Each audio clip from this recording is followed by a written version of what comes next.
దేవుని నామమునకు మహిమ కలుగునుగాక. మీకు నా ఉదయకాలపు శుభములు తెలియజేస్తూ ఉన్నాను. ఈరోజు వాక్యము లూకాసు వార్త 1వ అధ్యాయము 33వ వచనము. ఆయన యాకోబు వంశస్థులను యుగయుగములు ఏలును, ఆయన రాజ్యము అంతము లేనిదయ్యుండునని ఆమెతో చెప్పాను. దేవుడి వాక్యము ద్వారా నేడు మనతో మాట్లాడి మనము ఆయనకు లోబడి ఆయన పిల్లలముగా జీవించే కృప దేవుడు మనలో ప్రతి ఒక్కరికి దయచేయునుగాక. ఆమేన్. గబ్రియేలు దేవదూత యోదయ దేశములో ఉన్న మరియా అనే కన్యక యొద్దకు వచ్చి, మరియా, భయపడకుము, దేవుని వలన నీవు కృప పొందితివి అని తెలియజేస్తూ ఉన్నాడు. ఇదిగో, నీవు గర్భము ధరించి కుమారుని కని ఆయనకు యేసు అని పేరు పెట్టుదువు అని తెలియజేస్తూ ఉన్నాడు. అయితే ఈ విధంగా తెలియజేస్తూ ఆయన గొప్పవాడై సర్వోన్నతిని కుమారుడనబడతాడని, ప్రభు అయిన దేవుడు ఆయన తండ్రి అయిన దావీదు సింహాసనమున ఆయనకు ఇచ్చును అనే విషయాన్ని తెలియజేస్తూ ఉన్నాడు. అయితే ఆ మాటలు తెలియజేస్తూ ఆయన గొప్పదనమును, ఆయన ఉద్దేశ్యమును, ఆయన లక్ష్యమును, ఆయన దైవత్వమును గూర్చి తెలియజేస్తూ ఆయన యాకోబు వంశస్థులను యుగయుగములు ఏలును అని చెబుతూ ఉన్నాడు. యాకోబు అనగా మోసగాడు. యాకోబు లోకానుసారమైన జ్ఞానముతో, తెలివితో, మోసముతో అతడు ఆశీర్వాదము సంపాదించటానికి ప్రయాసపడినవాడు. తన తండ్రిని మోసము చేసినవాడు. అదేవిధంగా తన తోబుట్టువుని మోసము చేసినవాడు. యథార్థత లేనివాడు. లోకానుసారమైన జ్ఞానముతో, తెలివితో అతడు ఆశీర్వాదములు పొందుకోవటానికి ప్రయాసపడినవాడు. అయితే ఆ విధంగా ఆశీర్వాదం కలగదని, కేవలము దేవుని కృప వలనే ఆశీర్వదించబడగలడని, దేవుని ఆశీర్వాదమే నిజమైన ఆశీర్వాదం అనే సత్యాన్ని తెలుసుకున్నప్పుడు, ప్రభువా, నీవు నన్ను దీవించితేనే గాని నేను నిన్ను పోనీయను. నిజమైన ఆశీర్వాదం నీలో ఉంది.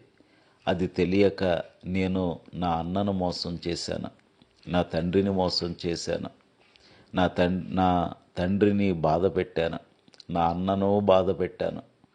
నేను నా తెలివి ఉపయోగించి ఇతరులను బాధపెట్టి మోసం చేసిన వాడను అని అంగీకరించి, నిజమైన ఆశీర్వాదం నీలోనే ఉన్నదని, నీవు ఆశీర్వదిస్తేనే అది నిజమైన ఆశీర్వాదమని ఎప్పుడు తెలుసుకున్నాడో అప్పుడే అతడు ఆశీర్వదించబడ్డాడు.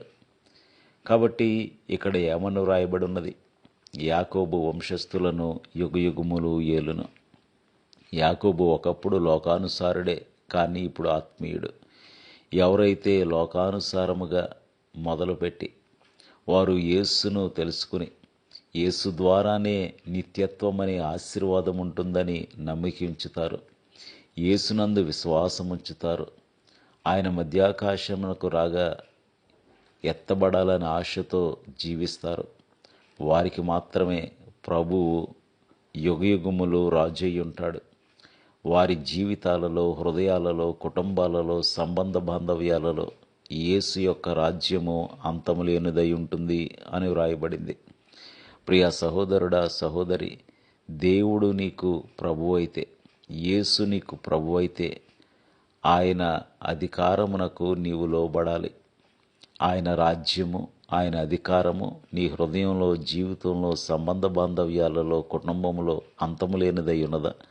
లేదంటే కొంతవరకు మాత్రమే దాని అధికారం ఉన్నదా? కొంత సమయము మాత్రమే యేసు యొక్క అధికారానికి లోబడుతున్నావా?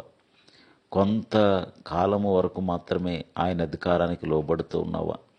కొన్ని విషయాలలో మాత్రమే ఆయన అధికారానికి లోబడుతూ ఉన్నావా? ఆయన రాజ్యము అంతము లేనిదై ఉంటుంది. మరి నీ హృదయంలో ఆయన రాజ్యము అంతము లేనిదై ఉన్నదా? నీ జీవితంలో ఆయన అధికారము అంతము లేనిదై ఉన్నదా? నీ సంబంధ బాంధవ్యాలలో, నీ ఆలోచనలో, మాటలో, నీ వస్త్రధారణలో, నీ ఉద్దేశములో దేవుని యొక్క అధికారము అంతము లేనిదై ఉన్నదా?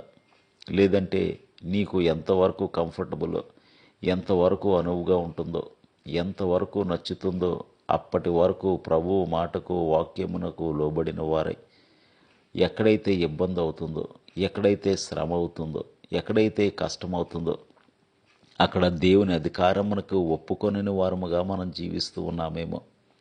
ప్రియ సహోదరుడా, సహోదరి, ఆయన రాజ్యము అంతము లేనిదై ఉంటుంది. మరి నీ జీవితంలో ఆయన రాజ్యము అధికారము అంతము లేనిదిగా ఉండాలి. అప్పుడే ఆయన మనకు రాజు అయి ఉంటాడు. అప్పుడే మనము ఆయనకు ప్రజలమై ఉంటాము. ఆయన యాకోబు వంశస్థులను ఒకప్పుడు లోకానుసారముగా సంపాదించాలి, లోకానుసారముగా మనము పొందుకోవాలి, మోసము చేసైనా పొందుకోవాలి, బాధ పెట్టైనా పొందుకోవాలి, ఇబ్బంది పెట్టైనా సంపాదించుకోవాలి అని ప్రారంభించిన యాకోబు దేవునిలోనే నిజమైన సత్యం ఉన్నదని గ్రహించాడు. అటువంటి గ్రహింపు కలిగిన వారిని మాత్రమే ఆయన యుగయుగములు ఏలే దేవుడై ఉన్నాడు. కొంతమంది చాలా కాలంగా దేవుని సన్నిధికి వస్తారు, కానీ బాప్తిస్వం తీసుకోరు. అటువంటి వారు దేవునికి అవసరం లేదు. అటువంటి వారు దేవుని రాజ్యమునకు వారసులు కానేరారు. అటువంటి వారు క్రీస్తు యొక్క అధికారమునకు లోబడటానికి ఇష్టపడని వారు. ప్రియ సహోదరుడా, సహోదరి, తమ్ముడు, చెల్లి, ఇంకా ఆ కోవలోనే ఉన్నావా? ఇంకా ఆ వరుసలోనే ఉన్నావా? దేవుడు నిన్ను పరిపాలించటానికి, నీకు ఉన్నత స్థితిని ఇవ్వటానికి, నిన్ను ఘనమైన స్థితికి నడిపించటానికి ఈ లోకంలోనికి వచ్చి ఉండగా ఇంకను నీ ఆలోచన చొప్పున, నీ పరుల ఆలోచన చొప్పున, అపవాది యొక్క ఆలోచన చొప్పున నీ స్వబుద్ధిని ఆధారం చేసుకుని ఇంకా ఇంకా ఇంకా నష్టపోతూ ఉన్నావేమో. ఆయన నీకు ప్రభువుగా ఉండటానికి, నీకు ఘనమైన స్థితికి ఇవ్వటానికి వచ్చాడు. మరి ఆ ఘనమైన స్థితిని ఆయనను వెంబడించడం ద్వారా మాత్రమే పొందుకోగలం. మరి ఈరోజు ప్రశ్న, నీ హృదయంలో, జీవితంలో, కుటుంబంలో ఆయన రాజ్యము అంతము లేనిదై ఉన్నదా? సర్వాధికారము ఆయనదేనా? ప్రార్థన చేసుకుందాం. సర్వోన్నతుడును సర్వశక్తివంతుడైన మా ప్రియ పరలోకపు తండ్రి, జీవం గల దేవ, ఆయన యాకోబు వంశస్థులను యుగయుగములు ఏలుననియు ఆయన రాజ్యము అంతములేనిదై ఉంటుందనే సత్యాన్ని, వాక్యాన్ని ధ్యానిస్తూ, అవును ప్రభువా, మా హృదయాలలో, జీవితాలలో నీ రాజ్యము అంతములేనిదై ఉండాలని, నీ సర్వాధికారమునకు ఒప్పుకోవాలని, నీకు విధేయులమై జీవించాలనే సత్యాన్ని ధ్యానించి ఉండగా అట్టి గొప్ప కృపను మాలో ప్రతి ఒక్కరికి దయచేయండి. ఈరోజంతయు నీ కృప, కాపుదల, కనికరము, కటాక్షము మాతో ఉంచి మేలులతో నింపి నడిపించమని ప్రభువా, నీ ఘనమైన పరిచర్యలో బలముగా వాడుకోండి. పండుగ దినాలలో ఉన్నాం. శాంతి, సంతోషము, సమాధానము, సమృద్ధి దయచేయండి. నీ సేవ కొరకు ప్రయాసపడుతున్న ప్రతి సేవకుని కుటుంబంలో ఆశీర్వాదం, అభివృద్ధి దయచేయండి. నీ కృపలతో నింపి నడిపించమని యేసు నామములో స్తుతించి వినయముగా వేడుకొనుచున్నాము తండ్రి. ఆమేన్. మీ అందరికీ నా వందనములు. ప్రభు పరిచర్యలో మీ సహోదరుడు దిలీప్ బాబు.